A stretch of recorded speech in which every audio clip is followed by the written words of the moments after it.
नमस्कार, राधे राधे। मैं सच्चिदानंद सिंह कुशवाहा आप सभी को शरद पूर्णिमा की बहुत बहुत बधाई एवं हार्दिक शुभकामनाएं। आज के इस वीडियो में शरद पूर्णिमा की पौराणिक कथा का श्रवण करेंगे तथा साथ ही शरद पूर्णिमा से जुड़ी हुई मान्यताओं पर भी चर्चा करेंगे। यदि आप चैनल पर नए हैं तो चैनल को सब्सक्राइब जरूर कर लीजिए ताकि आप तक ऐसे आध्यात्मिक सकारात्मक वीडियोस पहुंच सकें। वीडियो पसंद आए तो लाइक, कमेंट्स और शेयर अवश्य करें। आइए आज के इस महत्वपूर्ण वीडियो की शुरुआत करते हैं। आश्विन शुक्ल पूर्णिमा, जिसे हम शरद पूर्णिमा के नाम से जानते हैं, इसे रास पूर्णिमा भी कहते हैं। ज्योतिष शास्त्र की मान्यताओं के अनुसार संपूर्ण वर्ष में केवल इसी दिन अर्थात शरद पूर्णिमा के दिन ही चंद्रमा षोडश कलाओं का होता है। कहा जाता है कि इस दिन भगवान श्री कृष्ण को कार्तिक स्नान करके श्री कृष्ण को पति रूप में प्राप्त करने की कामना से देवी पूजन करने वाली कुमारियों को चीरहरण के अवसर पर दिए वरदान की याद आई थी और उन्होंने मुरली वादन करके यमुना के पुलिन पर होने वाली गोपियों के साथ रास रचाई थी। इस दिन प्रातःकाल आराध्य देव को सुंदर वस्त्रभूषणों से सुशोभित करके आसन, आचमन, स्नान, वस्त्र, गंध, अक्षत, पुष्प, धूप, दीप, नैवेद्य, तांबूल, सुपारी, दक्षिणा आदि से पूजन करना चाहिए। रात्रि के समय गौ दुग्ध से बनी खीर में घी तथा चीनी मिलाकर पूरियों की रसोई सहित अर्धरात्रि के समय भगवान को भोग लगाना चाहिए। रात्रि जागरण करके भगवत भजन करना चाहिए। चांद की रोशनी में सुई धागा पिरो पूर्ण चंद्रमा के आकाश के मध्य में स्थित होने पर उसका पूजन करो। खीर से भरी थाली रात को खुली चांदनी में रहने दो। दूसरे दिन उसका सबको प्रसाद दो तथा स्वयं खाओ। पूर्णिमा का व्रत करके कहानी सुननी चाहिए। कथा सुनते समय एक लोटे में जल तथा गिलास में गेहूं, पत्ते के दोने में रूली तथा चावल रखकर कलश की वंदना करके दक्षिणा चढ़ाना चाहिए। टीका लगाना चाहिए। गेहूं के 13 दाने हाथ में लेकर इसकी पौराणिक कथा का श्रवण करना चाहिए।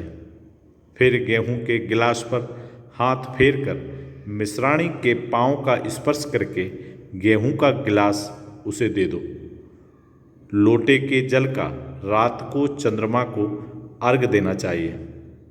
विवाह होने के बाद पूर्णमासी के व्रत का नियम शरद पूर्णिमा से ही लेना चाहिए। कार्तिक का व्रत भी शरद पूर्णिमा से ही आरंभ करना चाहिए। आइए अब हम सब भगवान श्री कृष्ण के चरणों में अपना ध्यान लगाकर शरद पूर्णिमा की अति प्राचीन तथा सर्वाधिक सुनी जाने वाली पौराणिक कथा का श्रवण करते हैं।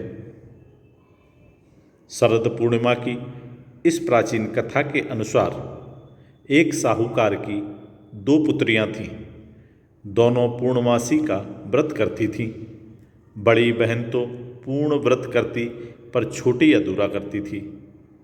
छोटी बहन के जो भी संतान होती वह जन्म लेते ही मर जाती, पर बड़ी बहन की सारी संतानें जीवित रहती थीं। एक दिन छोटी बहन ने बड़े बड़े पंडितों को बुलाकर अपना व्रत बताया तथा कारण पूछा तो पंडितों ने कहा कि तुम पूर्णिमा का अधूरा व्रत करती हो, इसलिए तुम्हारी संतानों की अकाल मृत्यु हो जाती है। पूर्णिमा का विधि पूर्वक पूर्ण व्रत करने से तुम्हारी संतानें जीवित रहा करेंगी। उसने वैसा ही किया। उसके लड़का हुआ, पर वह भी शीघ्र ही मर गया। उसने उस लड़के को पीढ़े पर लेटाकर ऊपर कपड़ा ढक दिया। तब बड़ी बहन को बुलाया और उसे वही पीढ़ा बैठने को दे दिया। बड़ी बहन के बैठने से ज्यों ही उसका घाघरा बच्चे से छुआ वह रोने लगा। बड़ी बहन ने तब कहा, तू मुझे कलंक लगाना चाहती थी। यदि मैं बैठ जाती तो लड़का मर जाता। तब छोटी बहन बोली, यह तो पहले ही मरा हुआ था, तेरे ही भाग्य से जीवित हुआ है। हम दोनों बहनें पूर्णिमा का व्रत करती हैं, तू पूरा करती है और मैं अधूरा, जिसके दोष से मेरी संतानें मर जाती हैं। इसलिए तेरे ही पुण्य से यह बालक जीवित हुआ है। उसके बाद उसने नगर भर में पूर्णिमा का पूरा व्रत करने का ढिंढोरा पिटवा दिया। यह शरद पूर्णिमा की पौराणिक कथा थी, जिसे भगवान श्री कृष्ण का ध्यान रखते हुए पूरे भाव से श्रवण करना चाहिए। शरद पूर्णिमा का यह पर्व हम सबके जीवन में सुख, समृद्धि, सफलता, संपन्नता और प्रसन्नता लाए। भगवान श्री कृष्ण और श्री राधा रानी सरकार की कृपा हम सब पर हमेशा बरसती रहे। इन्हीं शुभकामनाओं के साथ फिर मिलूँगा एक नए वीडियो में। तब तक आप सभी स्वस्थ रहें, हंसते रहें, मुस्कुराते रहें। जय श्री राधे कृष्ण।